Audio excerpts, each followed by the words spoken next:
What's going on, everyone? Welcome back to another episode of No Limit, a PlayStation podcast. We're just a brand new PlayStation podcast, so like the video, subscribe to our channel, follow us on all your audio streaming services, as we need the support right now. We're growing, and so joining me today are, again, my lovely panel, Zaim and Sarah. How are you guys doing today? I'm good. I just watched Kong vs. Godzilla, and that was really fun to see. Yeah, I'm fine, thanks. And what are we playing? What are you playing this week, Zaim?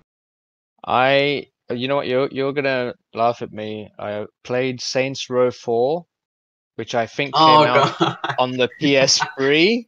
It's a PS game that got re-released for the PS4, and I've had it on. I think I got it on PS Plus like years ago, but never got around to playing. That's when I played it. So I thought, okay, I'll download that, and I got through the game really quickly. I just focused on the story missions, and it was fun. It kind of breaks the fourth wall all the time, and have really cool music, and the game it's kind of ridiculous though. Yeah, it makes fun of games, yeah. And it makes fun of like game story writing and stuff. So I wish we had more irreverent games like this, but for that to happen, we'd probably need more good writers. Also played Zombie Army 4, which was the Plus game for this month, yeah. Last week, yeah. So I played about half of the game in solo, because you can play it single player. And today I actually tried one chapter in co-op mode. So I hosted the session. I put it on easy, reduced the number of enemies, and that was pretty fun. It was actually fun. I mean, it got a lot easier when people joined, because then it wasn't just me trying to fight like hordes of zombies. But I think no one else had a microphone, so or maybe they did, but they chose not to use it, because some moments were sort of simultaneously annoying and funny, where one person was at the other end of the map while the rest of us were at there's like a rally point where you need to all be standing so you can move on in the mission, and this guy was like, I don't know where they were, like, yeah, so someone had to actually run from where we were, run all the way to the other side of the map towards that person, and like do one of the emote dances to get his attention, and then get him to follow. It was just so annoying. We waited there for a long time. So after we finished that chapter, I uninstalled the game, because, I mean, not because of that experience. It was actually a positive experience. But I thought, okay, I've seen enough of it now, but I definitely recommend it for people into co-op games. I think they'd find it enjoyable, and I think the last thing. So when playing like co-op games against random people online, there's always this one guy who carries the whole team. When you're new to the game, there's always this one guy who's just really good. His username, some weird symbols. He's just really good at that game in every co-op game. In this case, that was me. I was really surprised because my level was, I think my character was at level 22 or 23, and everyone else was under level 10, which explains why they joined an easy game, because just like me, they just wanted to like level up. So I thought, normally whenever I've tried anything co-op, I'm normally the lowest level, and everyone else like knows exactly what they're doing, have really good weapons, and I just follow them. In this case, I was like, oh shit, why am I the highest rated one? So that means now I have to perform. Like I can't get things wrong. But still, yeah, it was fun. I was telling you guys last week I was playing Persona 5 Strikers, so I think I might be able to finish it this weekend. I mean, it's shorter than the original, the standard Persona 5. And once that's done, I plan to move on to either Oddworld Soulstorm or Immortals Phoenix Rising. I highly recommend Immortals Phoenix Rising. Great game. I had one question about Persona 5 Strikers. Do you prefer the combat in Persona 5 Strikers, or did you prefer the one from Persona 5 Royale? Royale. Because, I guess I didn't play Royale, but I played the original. Yeah, same thing, sort of. Yeah. Because the turn-based was better for me because, I mean, you had more time to sort of plan your attacks and stuff. This one, because Persona is so like dynamic and colorful anyway, this one, because you're constantly fighting, like the tactics element isn't quite there. I mean, you still have access to your persona and you can use their skills, but it feels it's slightly mismatched. It's still a lot of fun, but there's so much going on the screen. There's like 20 enemies or more at the same time. There's just so much going on. There's so many colors and everything and effects, where sometimes you have no idea what's going on. Whereas in Persona 5 Royale, because it was it was turn-based, you had a bit more time to figure out your next move. It's still fun, but I prefer the combat in the original. Also, this one doesn't have like in Persona 5 Royale, you can build up relationships with your friends. Yeah. And you can do a lot more like side activities. This one doesn't really have that. There is a bond level thing, but it's like an overall thing. You can't take your friend and go and hang out, watch a film. You can't like take someone on a date, stuff like that. None of that is there. So it's much more streamlined, but it works for the type of game that this is. It's like a side story. It works really well. I'd still say should play, and it is a direct sequel to Royale. It follows these guys, I think, a year after the events of the previous game. So it's good, still good. Yeah, that's a game on my bucket list. What about you, Sarah? What have you been playing this week? Oh, like last week, I'm playing Horizon Zero Dawn, but I think this week I will start Days Gone again. It has been too long since I played it, and last week's debate in the podcast made me want to play it again. Plus, this month is the anniversary of its release, so I really want to celebrate it with some nice future photography and take part to some events on Twitter. So I think I will play both this week, Horizon Zero Dawn and Days Gone. Oh, that's awesome. I didn't know the anniversary was coming up, so that's great news. Well, I've been playing Outriders this week. Sorry, go on. I was just going to add, if you check out Sarah's Twitter, you'll know what she's playing, because just Horizon Zero Dawn screenshots every day, and they're really good screenshots. So you should check it out. They're really good. I think Yusuf retweeted one of them. Yeah, they were really good. They were really, really good. Thank you. Yeah. So yeah, I've been playing Outriders, a ton of Outriders. I really enjoyed the game. I played with two of my other friends. I'm enjoying it so far. Great game. I got it for both my PlayStation 4 and my Series X. I don't know why, since there's crossplay. I thought there wasn't crossplay, but I found out after I bought it. So yeah, I got it on both consoles now. So yeah. Because you got it on. Is it on Game Pass? Yeah, I got it. It's on Game Pass. Did you have any trouble logging in? Yes. Oh, okay. There was a lot of connection issues. I think it was only for the first 2 days, but now it's pretty much not there. Now it's pretty much fixed. Makes sense. Yeah, I think Square Enix. Is that all you've been playing? Yeah, that's all I've been playing. Wow, okay. Yeah, I think Square Enix did a really good job with this game, especially after what happened with Avengers. I thought this game was going to go in a similar direction, but it really didn't. I'm really happy with how it is so far. So with that, let's head into story number 1 of this week. That is MLB The Show 21 heads to Game Pass. It was confirmed last week that MLB The Show 21, a Sony game, will be a day 1 Game Pass launch. So how do you guys feel about it? I had to Google MLB to find out what type of game, because I knew it was some kind of sports game. I think Sarah's the same, but I didn't know which sport. I thought, maybe it's American football, but then I thought, baseball. Okay, I don't care. But yeah, we're in the UK. We don't care about that stuff. Yeah, because we don't really. I've never seen anyone play baseball here. American football. I know, right? Occasionally, but I mean, I've seen a lot of chatter on like Twitter and forums and stuff about this move, and obviously some people are annoyed because it's like, it's a Sony first party game. I think that's Sony first party studios making it. Yeah, San Diego studio. Technically for free on Game Pass, but I think it makes sense because obviously whoever is the owner of the baseball league in the States, when they make that license deal with Sony, I'm sure one of their stipulations is you have to release this on both platforms, because obviously baseball league want to make money. Yeah, this is the first year MLB is coming on any other platform besides PlayStation. It was a full PlayStation exclusive until like last week or last month, I would say. Yep, I thought it first was time always coming. okay. Yeah.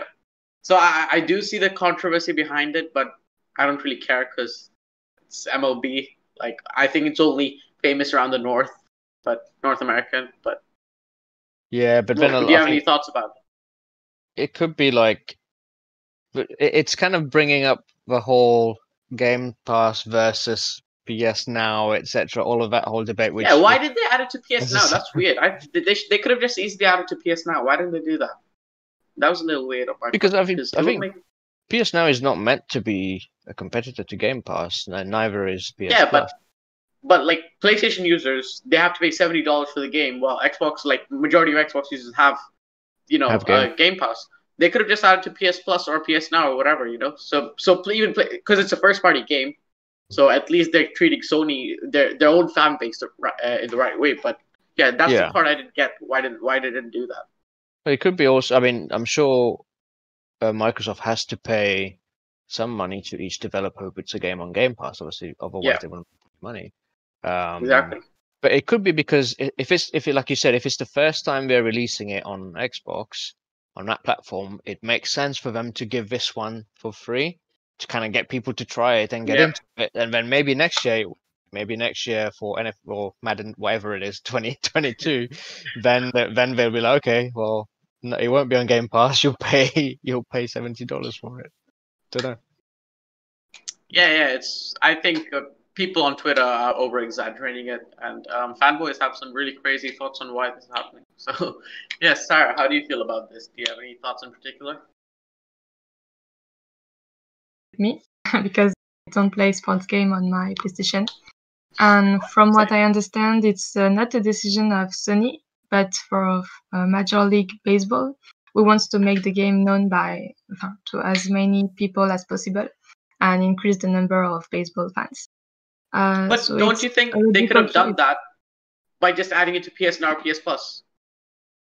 Yes, yes, yes. Yeah, It will be a great idea. But exactly. But they So already have that's a fan base on PlayStation, right? So there's already people who'd buy it on right, PlayStation. yeah, right. Can make that's true. Yeah. Yeah, So I think that's pretty much all there is to this story. Yeah, Like no all one of us are cares based in in this Europe. side of the world. No one cares. Exactly. The only sports game I ever touched is FIFA, and that's all I'm going to ever touch. All right, so let's get into story number 2. So the PS Now April lineup has been confirmed, and there are some great titles here. Square Enix's Avengers, Borderlands 3, and The Long Dark. Anything you guys want to add to this? So have you played any of these games before? What are your thoughts on each of the games particularly? So Marvel Avengers. I love superheroes and especially Marvel, which I'm a fan of. So this game was very interesting for me, especially when we know that it's Square Enix who made the very nice Tomb Raider games, who developed it. But I was afraid to be disappointed, and it happened. I was disappointed. First of all, I love the Marvel movies and now the series, which are a pure masterpiece for me, but it's another debate. Not having the real actors in the game really disturbed me. I had doubts before I started it. I didn't know if I was going to be able to ignore this casting change, and in the end, I didn't. I didn't feel like I was playing with Iron Man, Thor, or Black Widow, and it's a shame. I know that if they had managed to take the same cast, the price of this game would not have been the same, but it bothered me. Besides this change in casting, I found that the fights were very messy. I died I don't know how many times because I didn't have the time to see where the attacks was coming from. And I have to say that the combat system is more complex than the games I usually play. I think there is a combo system in this game, and I'm not very accustomed to it. Even when I learned the combos, I had difficulties to survive the fights, uh, and I'm on normal difficulties. Sometimes in the side quests, I didn't understand what to do, or I was stuck for 1 hour in the front of the door to save an alley because I didn't know what to do and how to open it. And it's real. I really stayed 1 hour in front of this door, and I finally gave up. So to tell you the truth, I still haven't finished the game. I'm in two minds. On one hand, I want to finish the main story and find out how it ends. But on the other hand, I know that I will suffer during the fights, especially now that I stopped playing it for several months. But I know I will finish it. So I think it's a good game for someone who doesn't particularly care about the Marvel Cinematic Universe. And for the fights, I think I must not have understood how to fight all the enemies. It's pretty complicated for me. I don't know. What do you think of the fights? Did you have any difficulties, or did the change of the actor I played on bother you? easy. I played on Okay. easy, so I think so I I will don't try really. it. Okay. I didn't face much difficulties. Yeah, it is kind of harder than most games, especially since it's a games as a service title. That also changes the whole combat technique of the whole game, I would say. I know Zaim talked a lot about this game. I think it was last week. Oh no, our first podcast, which was episode 0 technically. So yeah, so just to confirm that the version of the game that's coming to PS now, is not the next gen version. It's the old gen version. Yeah.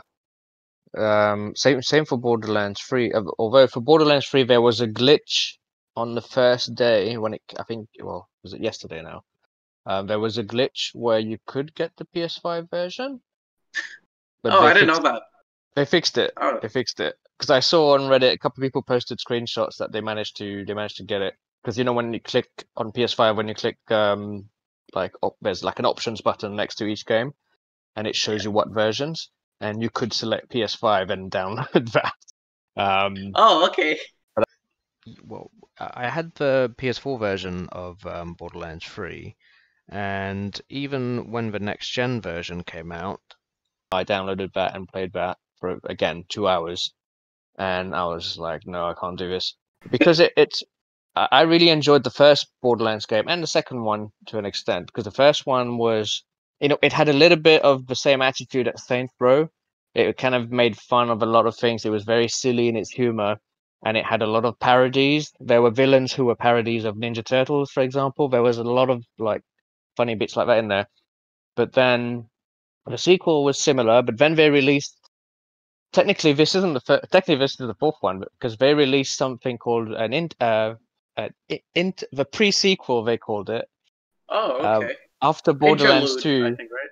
they released one that happens before the second one, but in the same gameplay style, and that put me off because then they went too far. I felt towards the looter shooter thing, the loot thing, because there's so much loot in the game. There's so many different guns, and in the first game especially, I thought it was well balanced. There was loads, but it was fun to try the different guns.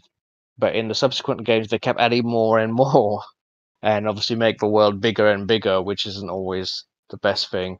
So I don't think I'll be, like I said, play 2 hours of it, and I just didn't feel like continuing. The story wasn't all that great. No, it must have been more than 2 hours I played, but still, it just didn't feel like I wanted to do more. Because in the area I was in, the first area was already quite big, and I was thinking there's probably going to be like 40 more areas like this. I just can't be bothered to play through it. It didn't grip me. But for people who are into like looter type games, it must be really fun because there's just so much variety in the guns and the weapons. I mean, Outriders was the first looter shooter game that I'm actually enjoying.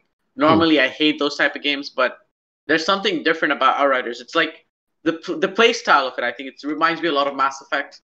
That's why I think that's one of the main reasons why I think I'm enjoying it. And the third game we have coming this month on PS Now is The Long Dark. I've never heard of this game, never played it. Have any of you guys? Neither have I, no. I've downloaded it already, so I will, when I finish Persona, before I move into the next thing, I'll probably try that. just to see what it's like. 'Cause I think it's a first-person survival game, but it's not a zombie game or anything like that.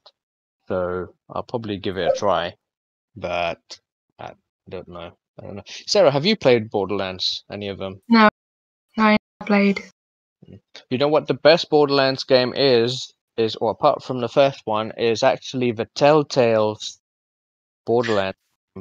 I don't know if you guys have played any Telltale games. Yeah, I've played Telltale Batman games. I really enjoyed them. I think they're really immersive. They're really immersive. Their Borderlands game I played a couple of months ago, and that was pretty good. That was a lot of fun. And Telltale, I mean, I think it was, I don't know if that was their first game, but the best game that I played from them is The Wolf Among Us, which is their version of like fairy tales. So they had their adult versions of fairy tale characters, which got quite dark, but the characters are really well written in that. So and I played the Batman games, of course, but it's a shame that company went under because they had so much like good stuff. I still had their I had a trial of, because they also had a Guardians of the Galaxy. Guardians of the Galaxy, yes, I played that one as well. Because I only played a bit of the first level because I had like a demo version downloaded from however long ago.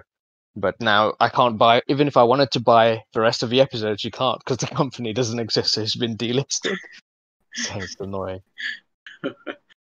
Yeah, it's a shame to see a company with decent amount of potential go down like that. But I've heard a lot of good things about Wolf Among Us. I've never got the chance to play it, so how much would you rate it out of 10? Wolf Among Us, for that type of game, definite 10 out of 10. Oh, okay. And it was one of their earlier games as well. It wasn't, it wasn't like recent, because it was more, but the story was just so well written. So moving on to story number 3, we have a Resident Evil showcase coming up. And the showcase is, so first of all, what happened was a Resident Evil 2nd demo got uploaded on PSN, and this article comes from MP First. So we're exactly 30 days away from the release of Resident Evil Village, and while Capcom confirmed that a second demo is on its way, they have yet to confirm a firm release date. Well, it seems it might be released sooner, as a number of files related to Resident Evil Village, the second demo, have been uploaded to PS Now. So, I don't really think we need a second demo because there's only a month left for the game, and we'll actually get to play the whole thing, unless it's getting delayed. So, There's no. Do you guys really think we need a second demo? What do you think, Sarah? You didn't play the first one because you have PS5 yet. I haven't played it. Okay, the maiden demo was more like a visual showcase. The first demo, so there was a little bit of gameplay. There was some exploration, but there was no weapons or inventory management. It was more to show off how beautiful the game looks and what the atmosphere is like, and they definitely succeeded there because some moments in that game are really scary. And I had my headphones on with 3D audio, and it freaks you out because the main villain, which you keep hearing about online, Lady Dimitrescu, this super tall giant woman. The 9 foot one. Yeah, because at one point you're just walking around, there's no one around you, you're in this mansion thing or castle, and she talks into your ear, and if you're wearing headphones, obviously you're not expecting, because she's not in the scene. You just hear her talk to you, and she says, "I can see you," something along the lines of, "I know where you are, I can see you," and you're like, "Fuck, I've been hiding like all this time. How do you know?" So I think they did say back then that they were going to release a second demo, because obviously for first demo only PS5 users had it, not Xbox, not PS4, not anyone. Not PS4, yeah. So I guess they probably want to make the fans happy because I think the second demo will release for all platforms, and actually get you to see what the gameplay is like, because they've made some changes to the gameplay, because you can block now, which you couldn't in any Resident Evil game before. So there's like a blocking move / counter, I think. So it'll be interesting. Oh, is it similar to the one they have in Last of Us Part 2? They have like a sort of blocking system in that, or a dodging system, I think. Yeah, no. So this one is block. Okay, It's okay. a straight up like kind of like a counter where, so if someone's Okay. attacking you with a hatchet, you block it with your. I mean, I don't know how the hatchet is, but you can block it, which then buys you a bit of time to sort of step back and counter attack, something like that. So it'll be fun. It will definitely. I mean, this game doesn't need like more hype. A lot of people who want to buy it will buy it, and it's a very popular franchise. And a lot of people want to see where the story goes because the trailer kind of shows you some very, very strange things happening with characters that you already know. Yeah, there's werewolves in it as well. I think there's a dedicated Resident Evil fan base who are definitely going to buy the game. There's probably quite a few of those people who are definitely going to pick the game up. What about Yeah. you, Sarah? Are you a fan of the Resident Evil series in general? I don't play FPS, so I find it distracting visually. I prefer to see my character and see where he can go all around him. So this game is not for me. However, Have you I like. played the previous ones? Yeah, no, I never played the first one. Okay. And however, I like horror movie. So I think I will rather watch someone play this game than play it myself. It's visually less tiring. So I'm not particularly hyped by this game, as I won't be playing it myself. And item Fair of enough. note, the whole game story was leaked a few months ago because of a Capcom hack. Oh yes, I remember. Maybe it was a few months ago or A bunch last of year even. Yeah. a bunch of like unannounced games were also leaked. I remember covering it on my other podcast. Hmm. Yeah, a bunch of upcoming games. Some of them are really interesting, like some a lot older games from like the PS1 and PSP generation also coming back. So yeah, that is interesting to see. So I think that's all there is to this story as well. Moving on, story number 4. Remedy might be working on a PlayStation 5 exclusive with Sony. This comes from an article from Gaming Bold from Shubhankar Parijit. Remedy Entertainment's got a lot of irons on the fire. The Finnish developer recently confirmed that it has 5 games in development, and one of these, it seems, might be in production in collaboration with Sony as an upcoming PlayStation exclusive. That said, interestingly enough, known insider Special Ed recently took to Twitter to claim that the best of his knowledge that this rumor is real, and added in another tweet that the game is likely going to be a full PlayStation exclusive. So I would say now I'm a big Remedy fan, so I would love to see a PlayStation Sony Remedy and Sony collaboration. I think Remedy also makes games similar in vein of the third-person story-driven games Sony try to make. So I think they fit in really well in there. Remedy is also one of the studios I think PlayStation should definitely go out and acquire. Because Control is a great game, Alan Wake is a great game, Quantum Break is a great game. Quantum Break, obviously, and Alan Wake were Xbox exclusive. So it's weird seeing Remedy suddenly starting to partner with Sony. So do any of you guys like Remedy games? Are you a fan of their work? Or I had already seen beautiful and very abstract visual photographies of Control, which made me want to know more about this game. So I watched the trailer of this game just a few hours before the podcast, and I'm clearly going to buy this game because it really hyped me.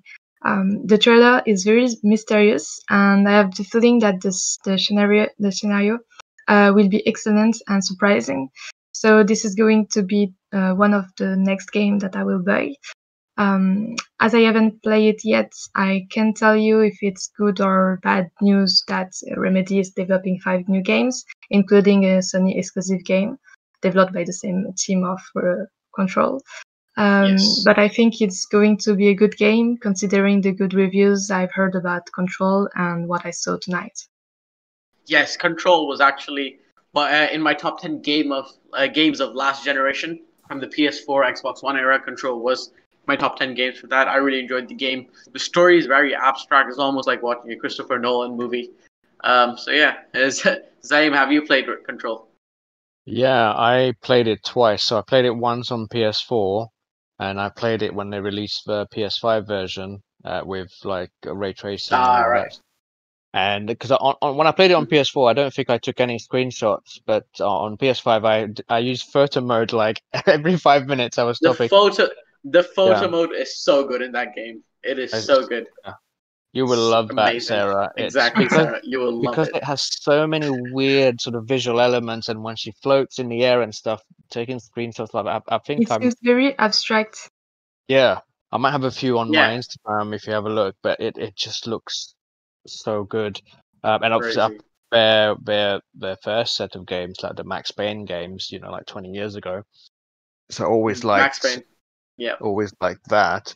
So yeah, I mean the fact that they're making or one of their upcoming 5 games is PlayStation exclusive is interesting. I wonder what it's going to be like. I mean, they're pretty good. They've shown with Control and even with Max Payne and Alan Wake, but they're pretty good at making cinematic sort of first-person games, which Yeah. is normally associated with Sony anyway. So I'm intrigued to see what game it is. But even for the other 4 games, it's just, I mean, 5 games in development, that's quite a lot.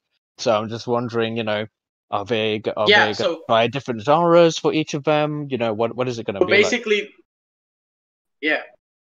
Yeah, so basically they're in a partnership with Epic Games. So 3 of the games they're making out of the 5 are with Epic Games. So Epic Games are funding the whole thing. One of them is a games as a service title, I believe. One of them is a smaller indie title, and one of them is supposed to be a AAA game from the team of Alan Wake. The other game is Crossfire X. It's an upcoming Xbox exclusive. They're working on a campaign for a very short one, so it's not a very big game. I would consider it a AA game as well.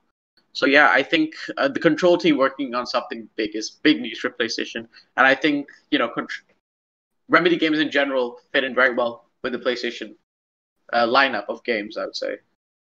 So yeah, so I want to do a little segue here. I didn't mention this in the script. Would you guys like to see Remedy get acquired by PlayStation? Do you think they would be a good studio? Yes, because of the single player experiences that they've made, that would be a good get for Sony.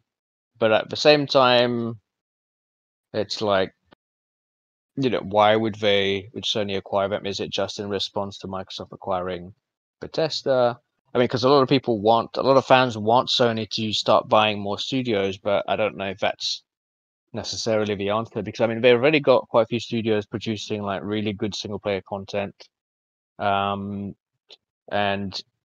technically, yeah, Sony are Microsoft's competitors, but they don't tend to focus on the same types of games or experiences, I think. Yeah, So Microsoft's more RPG and shooter game based, and Sony's more third person immersive games, I would say. yeah, so the only obviously issue with having so many like quality first person games, exclusive games with Sony, is that they take so long to make. So you don't have that steady a churn of those first party games. But we'll see. Well, Didn't you have I don't know if it was you or Yusuf in the chat earlier who mentioned a breaking story about Deathloop yes, being delayed? yes. Is that confirmed delay or rumored delay? Confirmed delay. Bethesda posted it on their Twitter.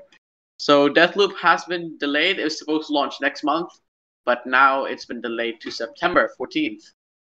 So it's around 2-month delay. I don't think it's a big deal. No, it's just annoying that they announced the delay so late. Exactly. They should have done it earlier. But again, it makes sense for them to, in a way, it makes sense for them to wait for Deathloop, because you want more people to have had a chance to buy a PS5. Exactly. Because at the moment, was it 6 or 7 million? I can't remember how much we're at the moment. 6.7. Yeah, 6.7 million. That's not, I mean, if the PlayStation was in 4, good supply, 114 million. Yeah, that's compared to that. So maybe by September, if there's a million more PlayStation 5s out there, that would be good, and then they'll sell a lot more of it, because if they release it now by this time next year, that game would have gone down in price, and they're not going to make as much money from it. So exactly. Maybe they also have Ratchet and Clank coming next month. Yeah, exactly. They already have that. Yeah, and then Returnal coming out of this month. Exactly. So yeah, maybe it makes sense to kind of spread them out a little bit. I'm not Yep. too don't feel too bad about it. And obviously September is beginning of winter, more people staying in. And maybe more people playing games because they're staying in, so, you know, it might turn out to be a good thing. Now, let's move on to our fun topic of the week.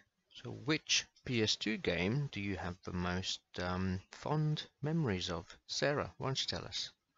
Two games that I really liked on PS2 and have a lot of memories with. Please don't laugh at me. I will say The Sims Castaways.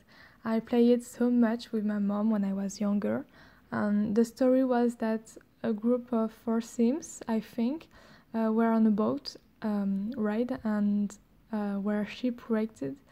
Um, we had to explore the island, the environment, collect resources to build huts, furniture, and clothes. My mom and I wanted to build the biggest hut and fill it with furniture, and just to build a big city on this island, you know. And to tell you the truth, a little more than 3 years ago, I think, I asked my cousin to lend me his PS2 to play again, and I had to buy the game on Amazon because I only had the empty box without the disc, unfortunately. We spent several weeks playing it with my mother at night until 2 a.m. sometimes, and well, this game was very great, but I think we are not a lot of people that play this game.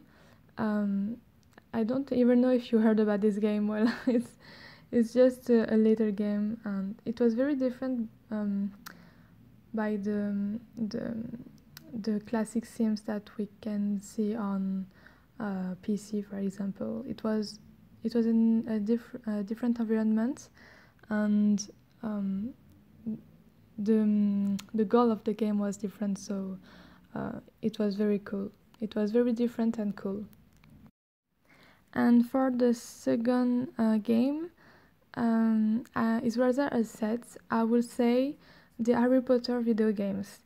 I didn't remember me playing all of them, and I think I only played the 5 ones. Is Harry Potter and the Order of the Phoenix.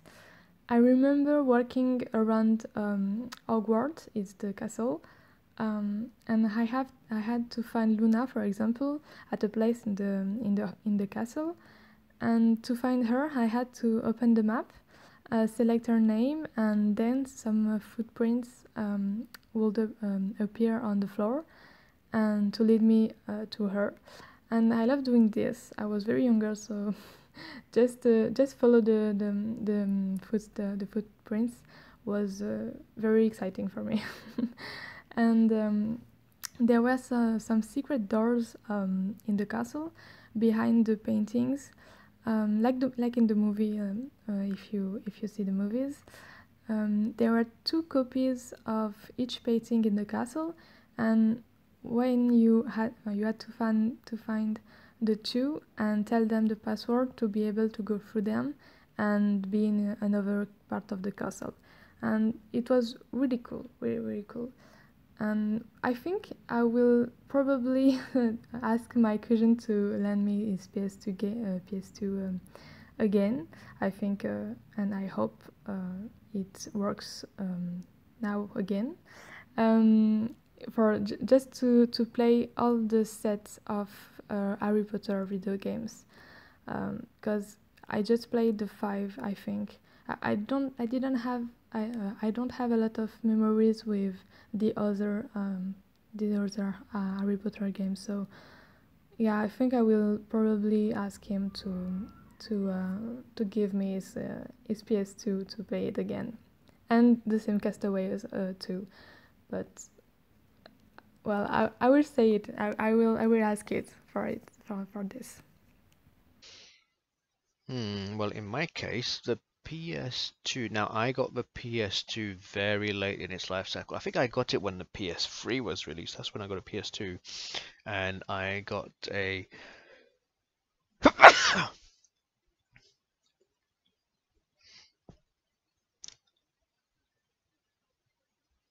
silver slim PS2, similar to, well, I think the same as the same one that Sarah's cousin has. Yeah, the slim silver PS2. It looked amazing, beautiful console, and I think it was also the first time I owned my own TV. I remember buying this 28-inch massive CRT TV, and it was so heavy. And I know you can't tell now, but I used to be really skinny. And so this thing got delivered, and I lived on the first floor, and the delivery guy just obviously is not going to carry it to the first floor, so he left it in the foyer. And I still to this day I have no idea how I managed to pick that up and carry it all the way to the first floor and then get it up onto a stand or table. So yeah, that was an experience. But I remember playing what's it called? I remember playing Metal Gear Solid 2 on it, of course, and Metal Gear Solid 3 Snake Eater. Now that was quite impressive to play on a big screen for the first time. I remember I had a friend come over. He would watch me play, and I think he hadn't seen. He hadn't played video games for a long time, and obviously there was always cutscenes and voice acting and animation, and he was like, "Oh my god, this is like a movie! This is like a movie!" I think all of my housemates came down and watched me play it, and I was pretty proud to be able to introduce them to such a cool game. I also remember, I think one of my flatmates at the time was a game developer. I can't remember which studio he worked at, but he Xbox 360 had come out, and they had development kits, so he was telling me about those. And he mentioned that they had some old original Xbox development kits just gathering dust.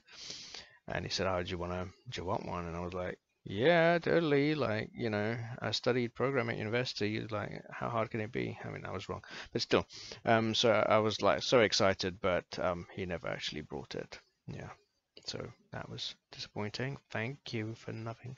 But still, like, yeah, so MGS3, I remember playing a lot of, and MGS2, and having my mind blown by both games. Also, the Onimusha game series. Now, those were amazing. It's kind of like Resident Evil with, except with samurai set in ancient Japan. One of the games, I can't remember if it was the second one or the third one, but one of the games had two protagonists, and the second protagonist was Jean Reno, the very famous French actor.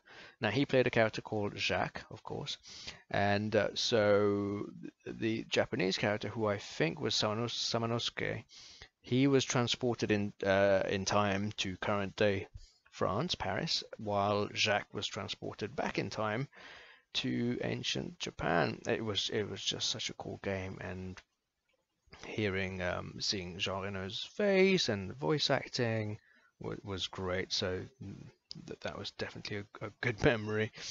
Now, well, anyway, this is the end of our fun topic for the day, so we should wrap up. Thank you everyone for watching or listening or both.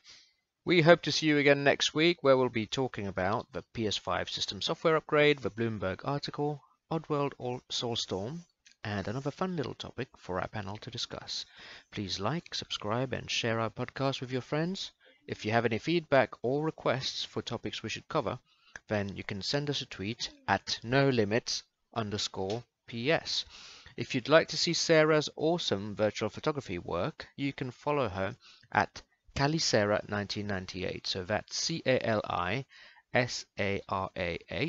1998. And if you'd like to see my very average photography work by comparison, you can also find me on Twitter at ZXAEEM. Thank you again for listening, and we wish you well. Goodbye.